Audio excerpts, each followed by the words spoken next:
there is no requirement on any of us to do anything other than just live a life. And the only rules that exist are rules that have been made up by us or for us. And we create our own conditions and other people create conditions for us. And that's how we sometimes accidentally live. And I think conversations like this help us to sort of jolt us out of that sleepwalk and to start to think, oh, actually, are they the conditions that I want to have in place? Because what if there weren't any? I have to earn money and the kids have to go to school and then there's university and blah, blah, blah, blah, blah, and responsibilities and this, that, and the other. But they're all conditions that we've created for ourselves. So there is no requirement on any of us, and that's really freeing.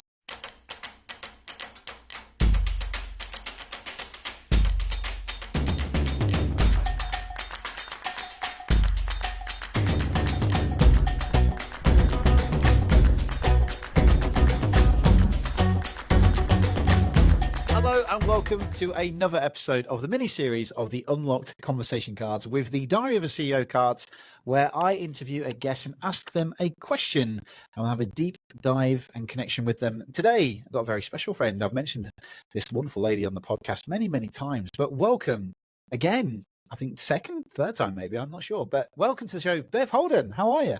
Hey, thank you very much. I'm really good, thank you. Thank you for having me. Oh, good to hear again. And I feel like we have many conversations like this. It feels like just like a normal office meeting. Bev, tell the listeners, if they haven't heard of you, who are you and what do you do? Yeah, so I'm Bev Holden. I'm half of the Clear Thinking Partnership.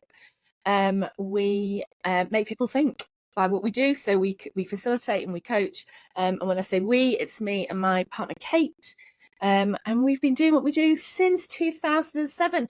And we are approaching our 17th birthday on Thursday. So cards, candles, fanfares. Happy birthday. Yeah, happy birthday. Very much. Well, yeah, have a wonderful time. Make sure you have some cake.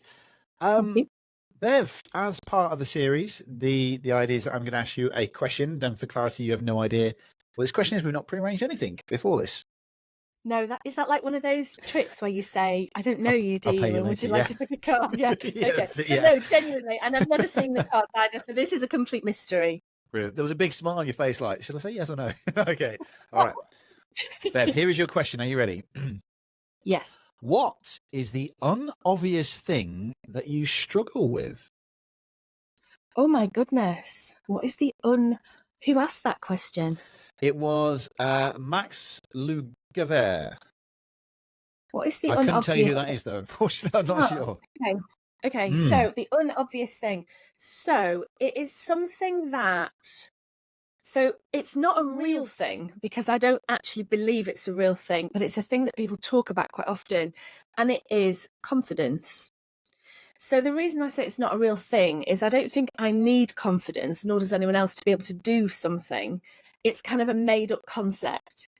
But I notice that people will say that they see me as being very confident in certain situations and that they are not. So they're fearful of certain situations and don't feel as though they could handle it, but they see me doing it. And their assumption is that I don't feel, we'll call it lacking in confidence or wobbly or unsure or anything. So I think probably that's the first thing that springs to mind, because I wouldn't say I struggle with it exactly, but I notice it sometimes. And it's one of those things that it's not a debilitating thing at all. And I don't acknowledge that it exists. And actually, that's been a really good strategy for me. So, you know, when people say, and you probably come across this quite a lot in the work that you do, people say, I'm nervous, or I haven't got enough confidence to do that, particularly in presenting and speaking. And I have never, ever, apart from once, acknowledged that that might be a thing for me. And so it's not become a thing, which I think it's really interesting how our brains work around this stuff and how we turn the thing that we think into something that is real and we act as if it's true. So it's not so much a struggle thing, but it is just something that I notice and it catches me unawares. So I will be doing something that I'm really ordinarily sure of, and then I just have a sensation or a feeling, and it would be very easy to misinterpret that feeling and think that it's a bad feeling. But more often than not, I get it right and I interpret the feeling well, and so it doesn't get in the way of me doing what I do.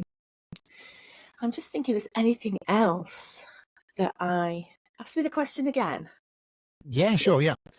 What is the unobvious thing that you struggle with?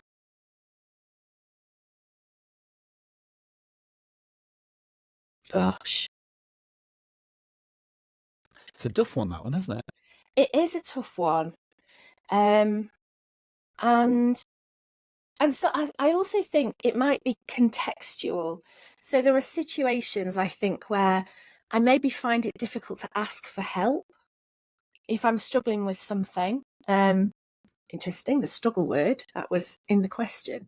But if I am finding something difficult, there are some situations where I have almost a default reaction where I go, this is a time to ask for help from other people who may know better or have more experience to share, or who I can just rely on and lean on.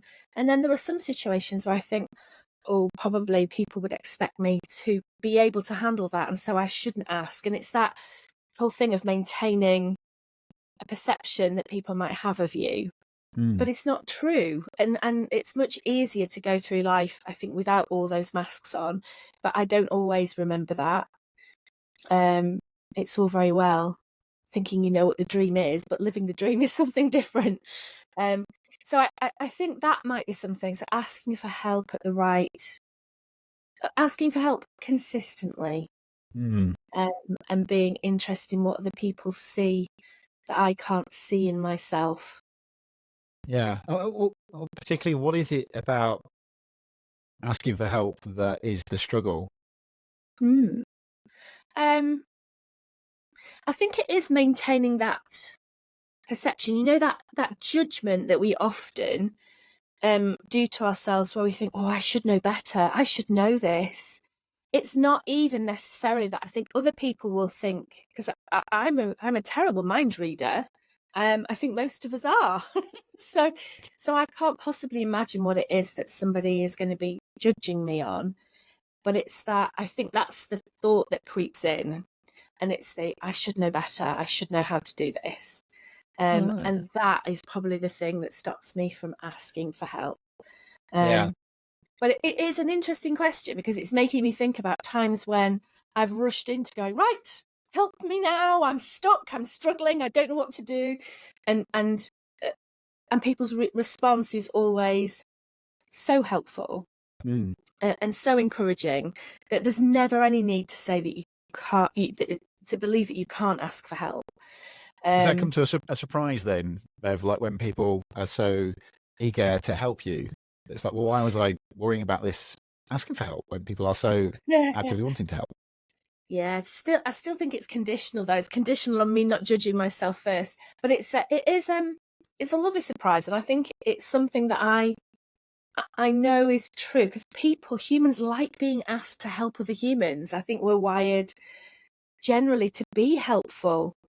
And also, I think it's great to feel that you can be somebody else's superhero. There was that bit of research, wasn't there, about people who do good deeds for others, get that real superhero sense in themselves. So it's not just we're totally generous and giving. We actually get something in return from that. Yeah, it makes us feel good. Yeah, it makes us feel good. And I think it's about human connection and vulnerability. It takes us down that path of thinking about being vulnerable and how that endears us to other people, because then you're a lot more accessible and people don't feel as though you're quite so unattainable. Yeah, totally. Yeah. There's a whole thing, isn't it? And I totally get that, what you said about conditioning society, the way we're brought up. Suck it up, Ricky, or those sort of things. It is challenging, isn't it? Especially if you're in a very low point as well, where you might not have the courage to ask for help because it's a difficult situation that you're in, and that can be a huge struggle. Yeah, and if you're carrying around a judgment where you think it's weak to ask for help, so I think that probably is a thing that people, because I think I do talk to people quite often about just who around you can help you. Ask those people for help. Who have you got in your network? Who are the people at your table who support you? And yet, as with many of us, or even just speaking for myself, it's not always easy to take your own medicine. Yeah, It's actually why I love doing the work that we do, because often the stuff that we say and the stuff that we think when we're supporting someone else is often really good advice for ourselves. And we're surrounded yeah, by that all the time. So we have lots of opportunity to challenge our own assumptions, don't we? And to think of things definitely. differently. Well, this is Which I think, exactly why, like, I love doing the podcast, because talking to people like yourself, guests that come on, you're also, I'm telling my own subconscious as well. Like, oh yeah, God, yeah, I should go do that, shouldn't I? Yeah. Well, I yeah. love that, Bev. Thank you for sharing that. So, a final question then. So, thanks for sharing your wonderful things there. And a question that you might know this language, but for the listeners listening, obviously, from taking this experience and maybe resonating with that inner confidence, outer confidence balance, and the struggling to ask for help. But what would you want our listeners to think and feel from this experience? Oh gosh.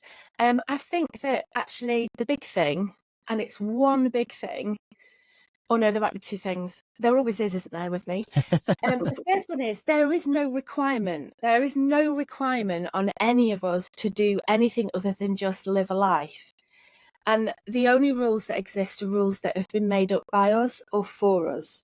And that's to your point about conditioning. And we create our own conditions, and other people create conditions for us. And that's how we sometimes accidentally live.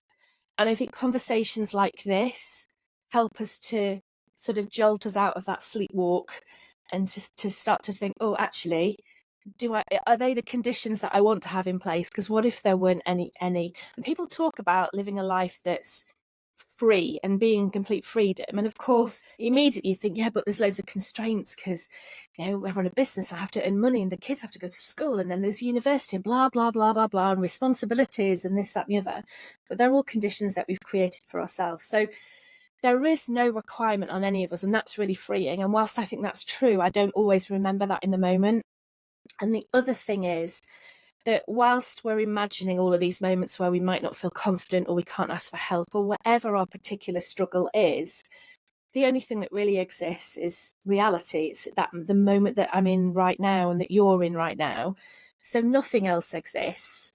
And what we have a habit of doing is piling in loads of things from the past and the future and our imagined, anticipated future and our remembered past, and thinking that that's all real somehow. And none of it is. It's not happening. It happened, or it's going to happen, but it's not happening now. And I think that gives me the opportunity to be really clear in the moment more Love often than not. Not always. that. Beautiful. That is very profound. I love that. And so simple and so true as well. It is, isn't it? It's absolutely that. We are putting our own constructs in our lives because we get to choose, don't we, at the end of the day? But so many people out there hurt and struggling because of the barriers and, yeah, constructs we're putting in our life are very profound. Thank you, Bev. Thank you for coming on to the mini series of the conversation cards. I hope you enjoyed it. Thank you. I did. Thank you so much for having me. Thanks, Ricky. Thank you.